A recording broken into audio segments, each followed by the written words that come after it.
এই যে বর্তমান সরকার যারা ক্ষমতা আছে ডক্টর মোহাম্মদ ইউনূসের নেতৃত্বে, তারা ক্ষমতা আসছে 9.5 মাস হয়ে গেছে।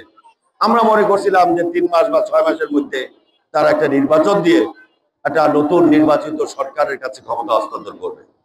কিন্তু দুঃখজনক সত্য, এই সরকারের মধ্যেও কিছু আওয়ামী লীগের চালা চামুন্ডা ভূত এখনো ঢুকে আছে। তাদের উচিত ছিল না, জিয়াউর রহমান যেহেতু স্বাধীনতার ঘোষক ছিল, বহুদলীয় গণতন্ত্রের রাজনীতি যেহেতু উনি চালু করেছেন, তাদের উচিত ছিল জিয়াউর রহমানের শাহাদাত বার্ষিকীতে তার মাজারে যাওয়া, তার কবর জিয়ারত করা।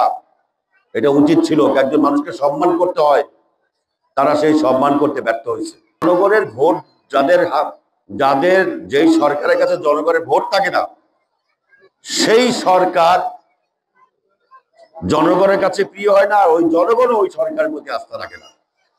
আওয়ামী লীগ যে ভোট ছাড়া সরকারই ছিল, এই জন্য জনগণের কথা কখনো চিন্তা করে নাই।